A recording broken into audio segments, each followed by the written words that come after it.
मेरा नाम है मेहरुनिशा। आपका मेरे चैनल पर स्वागत है। कहते हैं नेकी कर और दरिया में डाल। मैंने भी कोशिश की, लेकिन मुझे क्या पता था कि ये नेकी मेरे ही गले का फंदा बन जाएगी। मेरा नाम अल्ताफ़ है। मैंने एक यतीम लड़की से शादी की। उसका नाम अमीरा था। जब मैंने अमीरा से शादी की तो अमीरा अपने साथ अपनी बहन अदीबा को भी साथ ले आई। मुझे कोई एतराज़ नहीं था और वो मेरा फ़र्ज़ भी था, लेकिन अदीबा ने मेरी ज़िंदगी अज़ाब बना दी। शादी की रात में अपनी बीवी अमीरा के कमरे में आया तो बहुत खुश था। मैंने मुंह दिखाई का एक अच्छा सा तोहफ़ा तो ख़रीदा ही था, लेकिन एक प्यार भरा तोहफ़ा भी ख़रीद लिया था। मैं अपनी बीवी के लिए खुशबू वाला अतर भी ख़रीदा था, क्योंकि मैं जानता था लड़कियां ये सब देखकर बहुत खुश हो जाती हैं। मैंने जो ही अपने कमरे का दरवाज़ा खोला तो हैरान रह गया। सामने का मंजर बड़ा अजीब था मेरे लिए। मेरी बीवी अमीरा की 15 साल की बहन उसे चिपक कर बैठी थी और रोते ही चली जा रही थी। ये रोना कोई आम रोना नहीं था। उसके रोने की सिसकियाँ ख़त्म ही नहीं हो रही थी। अपनी बहन की यह हालत देखकर अमीरा परेशान हो गई और उसे डांट कर चुप करवाया। मैं आगे बढ़ा और बोला, अमीरा क्या हुआ? इसकी तबीयत तो ठीक है ना? उसने कहा, ये इसलिए रो रही है कि मैं अपनी नई ज़िंदगी शुरू करने जा रही हूँ, तो इसके मन में घबराहट है कि इसका क्या होगा। मेरा दिल दुख गया था। मैंने आगे बढ़कर अपनी बीवी की बहन यानी अपनी साली अदीबा के सर पर हाथ रख दिया और बोला, तुम परेशान मत हो। अगर तुम अमीरा की बहन हो तो मेरी भी बहन ही हुई। तुम इसी घर में रहोगी हमारे साथ। मैंने अमीरा से कहा, तुमने ये बात अदीबा को नहीं बताई क्या? उसने कहा, अल्ताफ़ मैं बता चुकी हूँ, मगर बच्ची है ना, इसीलिए इसे समझ में नहीं आ रहा है। वक्त के साथ सब कुछ समझ जाएगी। मैंने सिर हिला दिया। अमीरा ने डरते हुए कहा, अल्ताफ़ मैं आपसे एक बात कहूँ? मैं मुस्कुरा कर बोला, अमीरा तुम्हें इजाज़त लेने की ज़रूरत नहीं। जो कुछ भी बोलना है बेहिचक बोल सकती हो। लेकिन उसने जो कहा उसे सुनकर तो मैं एकदम हैरान रह गया। उसने कहा, अल्ताफ़ मैं अदीबा को अपने साथ सुला सकती हूँ जब तक ये संभल नहीं जाती। ये अम्मा और अब्बा के मरने के बाद बड़ी डरी सहमी रहती है। ज़रा ज़रा सी बात पर टेंशन लेकर बीमार पड़ जाती है। मेरी अभी अभी नई नई शादी हुई है। मैं कहाँ अस्पतालों के चक्कर काटती रहूँगी। इसे लेकर मैं अमीरा की बात समझ गया था। मैंने कहा, ठीक है, तुम दोनों बहनें इस कमरे में सो जाओ, मैं दूसरे कमरे में चला जाता हूँ। अमीरा उठकर मेरे पास आई और कहने लगी, मैं हमेशा आपकी एहसानमंद रहूँगी। आपने मेरे साथ बहुत बड़ी नेकी की है। मेरी आपसे एक और गुजारिश है कि आप इन बातों को घर में किसी को पता नहीं लगने दीजिएगा कि आप दूसरे कमरे में सो रहे हैं, और आप फिक्र मत कीजिएगा, जल्दी ही अदीबा इस माहौल को समझ जाएगी तो अपनी ज़िद छोड़ देगी। मैं मुस्कुरा कर बोला, अमीरा तुम्हें इतना कुछ कहने की ज़रूरत नहीं है। मैं तुम्हारी परेशानी समझता हूँ। वैसे भी कल तक सारे मेहमान अपने अपने घर चले जाएंगे, फिर हम तीनों ही तो इस घर में रह जाएंगे। इतना कहकर मैं डरी सहमी अदीबा पर नज़र डालकर बाहर निकल गया। मैं अमीरा को तसल्ली तो दे आया था, मगर ख़ुद को तसल्ली कैसे देता, क्योंकि हमारी शादी की पहली रात थी और मेरे दिमाग में बार बार यही आता कि क्या अदीबा हमेशा ही मेरे और अमीरा के बीच आकर खड़ी हो जाएगी। मैंने नेकी करके अपना ही तो नुकसान नहीं कर लिया। बहुत सोचने के बाद किसी तरह मैंने अपने मन को समझाया और एक कमरे में जाकर लेट गया। अगली सुबह हुई तो धीरे धीरे करके सारे मेहमान अपने घर को रवाना हो गए। घर में मैं अमीरा अदीबा ही रह गए थे। मैं अदीबा का बहुत ख्याल करता, क्योंकि मेरे मन में था कि ना जाने किन किन मुश्किलों का सामना करके इसके दिमाग पर इतना असर पड़ गया है जो ये ऐसी हरकतें करती है। धीरे धीरे करके हमारी शादी को पूरा एक हफ्ता गुजर गया, पर अदीबा अभी भी अमीरा के साथ ही सोती थी, जबकि मैं दूसरे कमरे में पड़ा रहता था। कुछ दिन बाद मैं अदीबा के लिए एक स्कूल बैग लेकर आया। मैं घर पहुंचा तो अमीरा घर के काम कर रही थी, जबकि अदीबा चारपाई पर बैठकर अपनी बहन को देख रही थी। मैं चेहरे पर मुस्कुराहट जमाकर अदीबा के पास जाकर बैठ गया। अमीरा की नज़र मुझ पर पड़ी तो वह भागकर मेरे पास आकर खड़ी हो गई। मैंने अदीबा से कहा, देखो अदीबा, मैं तुम्हारे लिए कुछ लेकर आया हूँ। अदीबा मुझे देखते ही रोने लगी और भागकर अपनी बहन के पीछे जाकर छुप गई। मैं हैरान हो गया कि आखिर वो ऐसा क्यों करती है। वो हर दम यूँ खुद को छुपाकर क्यों रखती है।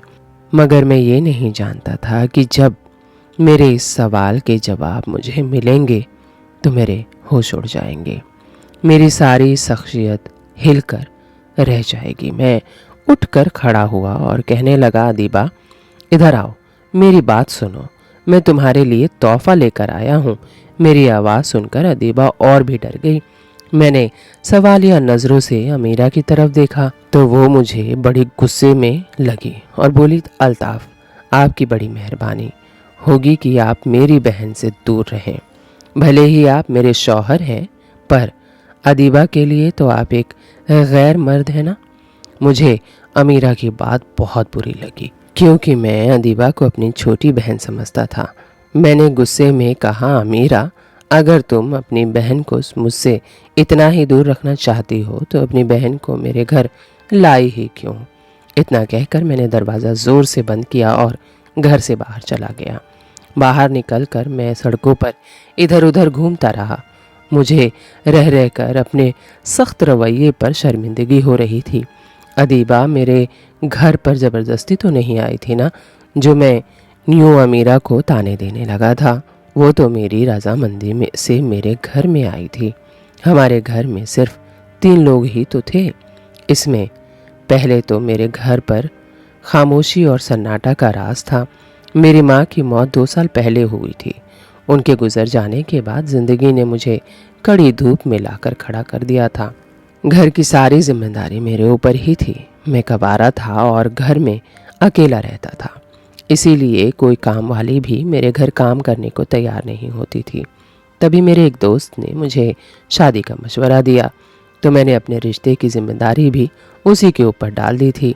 मेरे दोस्त ने ही मुझे बताया था कि मेरे जानने वाले में एक यतीम लड़की है, लेकिन उसकी एक शर्त है कि वह जिस लड़के से शादी करेगी अपने साथ अपने ससुराल अपनी छोटी बहन को भी लेकर जाएगी और उसकी बहन की पढ़ाई लिखाई और परवरिश का पूरा खर्च उठाना पड़ेगा। और फिर जब उसकी बहन बड़ी हो जाएगी तो उसकी शादी करके उसे विदा कर देना। मुझे ये सब जानने के बाद इस रिश्ते से कोई एतराज़ नहीं था और मैंने इस शादी के लिए हामी भर दी, क्योंकि अल्लाह के करम से मैं इतना कमाता था कि मैं अपनी बीवी का खर्चा संभालने के साथ साथ उसकी बहन का भी खर्चा उठा सकता था। मगर मैं कहाँ जानता था कि उसकी बहन के आने के बाद मेरी ज़िंदगी जहन्नम बन जाएगी।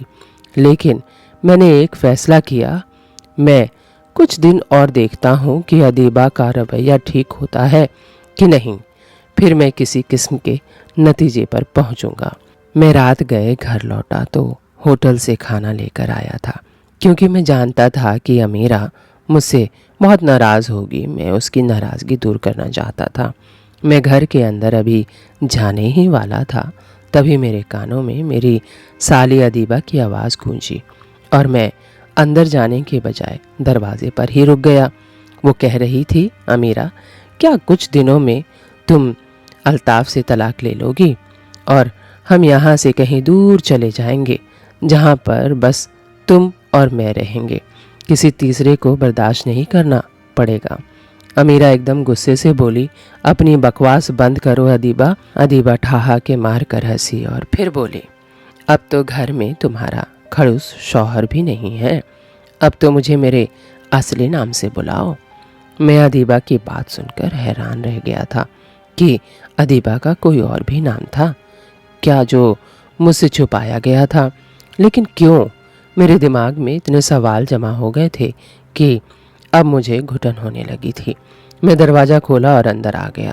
तभी अमीरा की नज़र मुझ पर पड़ी तो वो भागकर मेरे पास आई और बोली, अल्ताफ़ अब कहाँ चले गए थे? मैं कब से आपका इंतज़ार कर रही थी। मैं ये देखकर खुश हो गया था कि अमीरा के चेहरे पर नाराज़गी का नामो निशान तक नहीं था। हम दोनों बातें कर रहे थे कि अदीबा एक बार फिर से रोने लगी और रोते हुए बोली, अमीरा तुम इसके साथ बात मत करो, तुम्हारा शौहर मुझे गुस्से से देखता है। तुम्हारा शौहर बहुत गंदा इंसान है। अदीबा की बात सुनकर अमीरा ने मेरी तरफ देखा। मैंने अपनी सफाई दी और बोला, क्यों अदीबा, मैं आप पर क्यों गुस्सा करूँगा? मैं तो आपका बहुत ख्याल करता हूँ। तभी अमीरा बोल पड़ी, अल्ताफ़, मैंने कहा था कि आप मेरी बहन से ज़्यादा बात नहीं करेंगे। इतना कहकर वो अदीबा को पकड़कर कमरे में लेकर गई। उन दोनों को देखकर मुझे एहसास हो गया था कि कुछ न कुछ गड़बड़ तो ज़रूर है। मैंने तो अभी तक अदीबा के इस तरह की हरकत को उसका बचपना समझता था, मगर यहाँ तो किस्सा ही कुछ और था, क्योंकि अमीरा ने बताया था कि उसकी बहन की उम्र तो बढ़ रही है पर वो दिमागी तौर पर अभी बच्चों जैसी बिहेव करती है। मेरे दिल में शक का बीज उग चुका था और मैंने सोच लिया था कि मैं अमीरा से सख्ती से पूछूंगा तो वो खुद ही अपना और अपनी बहन का राज खोल देगी। सुबह अमीरा नाश्ता बना रही थी, फिर अचानक बोली, अल्ताफ़, आप अदीबा के लिए स्कूल का बैग क्यों लेकर आए थे? मैं अमीरा के कल वाले रवैये की वजह से थोड़ा नाराज़ था, इसीलिए गुस्से में बोला कि मैं चाहता था कि वो अपनी आगे की पढ़ाई करे। अमीरा हंस दी और बोली, कौन सी पढ़ाई? उसने तो स्कूल का मुंह भी नहीं देखा। इसे पढ़ने का बिल्कुल भी मन नहीं था, इसीलिए हमने इसे कभी स्कूल भेजा ही नहीं। मुझे अमीरा की बात अच्छी नहीं लगी क्योंकि मेरा मूड पहले से ही ख़राब था, इसीलिए मैं किसी किस्म की बहस में नहीं पड़ना चाहता था। मैंने अपना खाना खाया और ऑफिस के लिए निकल गया, मगर अदीबा का रवैया मेरे दिमाग में अटक कर रह गया था। उसकी अजीब सी हरकतें और मुझे देखते ही रोने लगना, फिर मेरी और अमीरा की तलाक पर खुश होना, ये सब क्या था? अदीबा कोई छोटी बच्ची तो नहीं थी, वो पूरे 15 साल की थी। इस उम्र में तो लड़कियां बहुत समझदार हो जाती हैं और सुलझी हुई होती हैं। यकीनन ये मामला इतना सीधा नहीं था जितना मुझे लग रहा था। शाम हुई तो अदीबा फिर से अपना रूप दिखाना चालू कर दी। वो फिर से मुझे देखकर अजीबोगरीब हरकतें करने लगी। कुछ देर बाद अमीरा अदीबा को पकड़कर कमरे में ले गई और फिर अमीरा थोड़ी देर के बाद कमरे से बाहर निकली और कहने लगी, अल्ताफ़, आप खाना खाकर अपने कमरे में चले जाइए, तो हम दोनों बहनें भी आकर खाना खा लेंगे। अदीबा ज़िद कर रही है कि जब तक आप बाहर बैठे हैं तब तक वो कमरे से बाहर नहीं निकलेगी। मुझे गुस्सा तो बहुत आया, मगर खुद पर काबू करके बोला, ठीक है अदीबा बाद में खाना खा लेगी, कम से कम तुम तो मेरे साथ बैठकर खाओ। पर अमीरा के जवाब ने तो मेरे अंदर आग लगा कर रख दी। वो बोली, अल्ताफ़, आपको तो पता है ना कि अदीबा कितनी ज़िद्दी है, वो घर में तूफ़ान खड़ा कर देगी। मैं मजबूर हूँ, इसीलिए ना चाहते हुए भी आपको मेरी बात माननी पड़ेगी। अमीरा इतना कहकर कमरे में चली गई, लेकिन अब मैं अपना आपा खो बैठा था। मैं खुद पर काबू ना कर सका और कमरे की तरफ बढ़ा। तभी कमरे से अमीरा की आवाज़ आ रही थी। मैं दरवाजे पर ही रुक गया। वो अदीबा को कोस रही थी, अदीबा, काश अम्मा और अब्बा के साथ तुम भी मर गई होती, कम से कम मेरी ज़िंदगी तो जहन्नम नहीं बनती। ना जाने तुम मेरी किस गुनाह की सज़ा हो।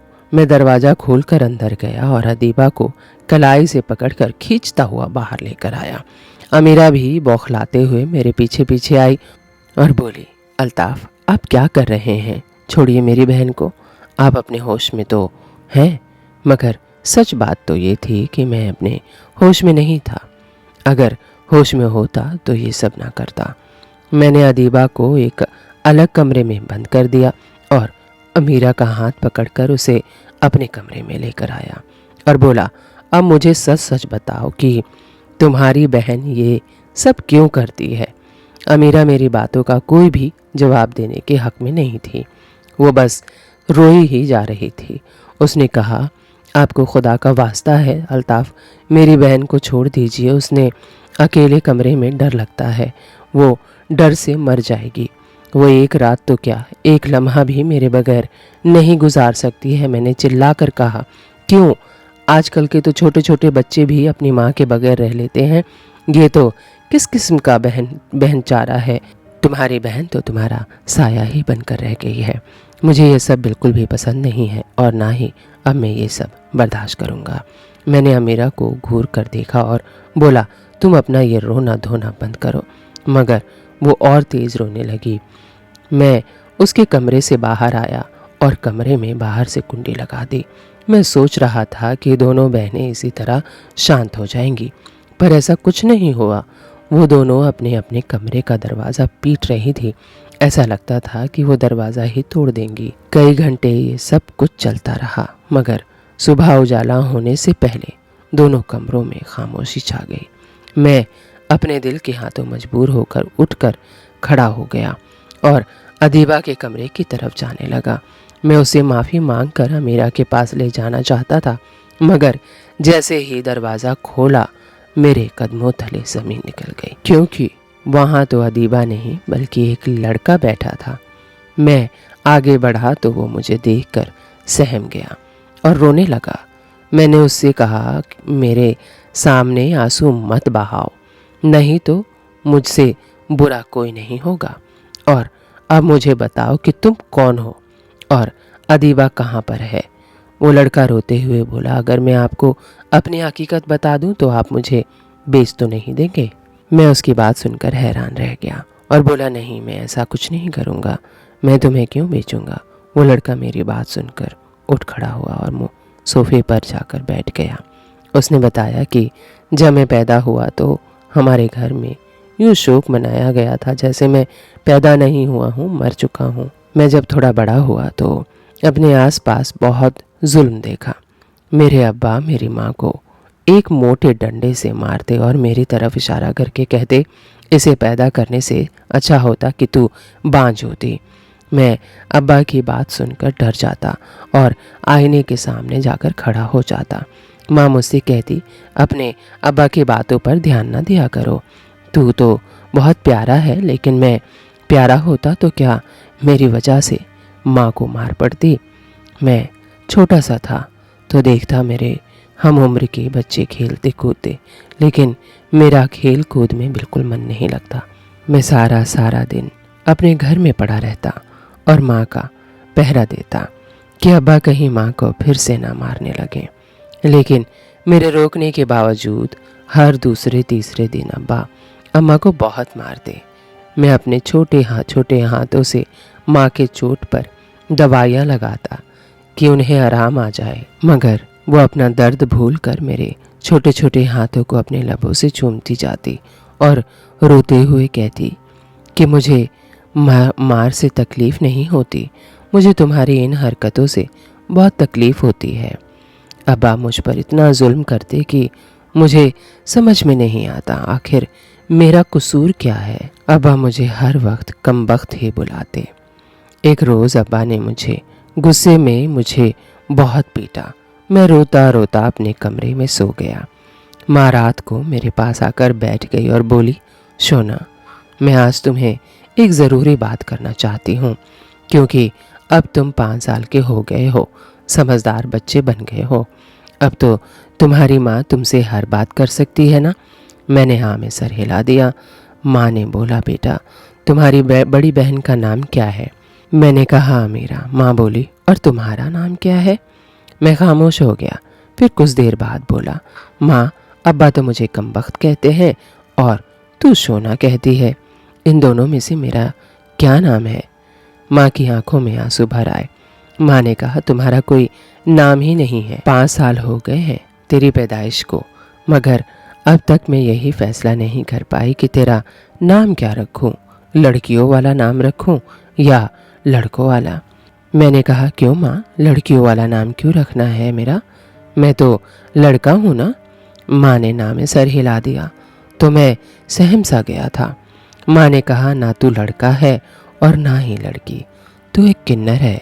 मैं 5 साल का बच्चा इन बातों को नहीं समझ पाया था। माँ ने कहा, मगर मैं तुझे लड़का नहीं बुलाऊंगी, क्योंकि जब तू बाहर निकलेगा तो लोग 100 तरह की बातें बनाएंगे, इसलिए मैं तुम्हारा नाम अदीबा रखती हूँ, क्योंकि तू हर वक्त सर पर दुपट्टा लेकर रहना और घर की 4 दीवारी में ही रहोगे। तो सलामत रहोगे। मैं माँ से गुस्सा हो गया और बोला मुझे नहीं लेना दुपट्टा, मैं लड़का हूँ। माँ ने कहा मैं चाह कर भी तेरी तकलीफ नहीं कम कर सकती। तेरे हिस्से का हर दर्द मैं खुद पर झेल लेती, पर ये सब मेरे बस में नहीं है। अब मुझे कहीं जाना है। मैं रोते हुए माँ से लिपट गया और जिद करने लगा कि मुझे भी अपने साथ लेकर चलो। फिर हम दोनों एक दूसरे से लिपट कर रोने लगे। रोते रोते मैं सो गया तो माँ मुझे अमीरा के पास लेटाकर चली गई। सुबह मेरी आंख चीख चिल्लाने की आवाज़ से खुली थी। अदीबा चिल्ला चिल्ला कर रो रही थी। मैं भागकर बाहर निकला तो माँ सोई हुई थी। अमीरा मुझे लिपट कर रोने लगी और बोली माँ हमेशा हमेशा के लिए चली गई है। मैंने अमीरा से कहा धीरे बोलो, माँ सो रही है, उनकी आँख खुल जाएगी। फिर अमीरा ने मुझे कमरे में ले गई और मेरे सर पर दुपट्टा डालकर बोली आज से तू अदीबा है। माँ की बात याद है ना तुझे? मैंने हाँ में सर हिला दिया था। मैं दौड़ते दौड़ते दुकान पर गया और वो टॉफ़ी जेब में लेकर घूमता रहा, मगर माँ नहीं उठी। सारे मोहल्ले के लोग इकट्ठा हो गए थे। फिर माँ को अच्छे से नहलाया गया, उन्हें सफ़ेद चादर में ढक दिया गया और वो लोग उन्हें लेकर चले गए। मैं पीछे पीछे दौड़ता जा रहा था और कहने लगा कि मेरी माँ को कहाँ लेकर जा रहे हो, छोड़ दो इन्हें, मैं तो उनके लिए टॉफ़ी लाया हूँ। मैं छोटा था ना, इसीलिए किसी ने मेरी आवाज़ नहीं सुनी। मैं खूब रोता रहा कि मेरी माँ को मत ले जाओ, मैं माँ बिना कैसे जी पाऊँगा। और वो टॉफ़ी मेरे जेब में ही रह गई, मगर माँ कभी नहीं लौट कर आई। मैं रोता रहा तड़पता रहा, मगर किसी ने मेरी एक न सुनी। फिर एक दिन अचानक अब्बा भी इस दुनिया से चल बसे तो हम अपनी चाची के घर आ गए। चाची भी मुझ पर कम जुल्म नहीं करती थी। वो मुझे बहुत मारती और कहती मैं तुम्हें बेच दूंगी, गुरु आकर ले जाएगा तुझे। तब अमीरा मेरा सहारा बनती थी। चाची का आप जैसा एक बेटा भी था, वो भी मुझे कहता कि हम तुम्हें बेच देंगे। इन सब बातों से मैं डर जाता था। फिर अमीरा की शादी आपके साथ हो गई।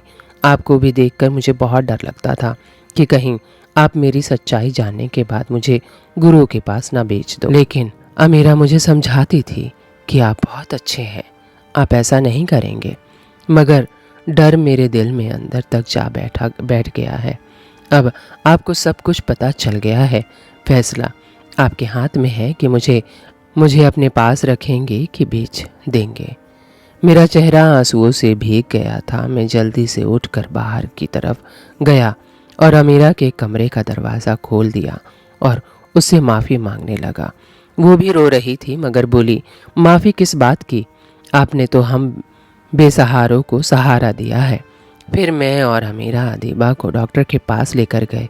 उसके दिमाग से बचपन का डर निकलवाना बहुत कठिन था। मैंने उसकी पढ़ाई भी शुरू करवा दी।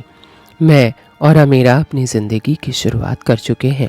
अदीबा भी ज़िंदगी की तरफ लौट रही है और मैंने खुद से वादा किया है कि अदीबा की ज़िंदगी बनाकर ही दम लूँगा। मैंने अदीबा को खूब पढ़ाया और हर वक्त उसके पीछे बड़े भाई की तरह खड़ा रहा।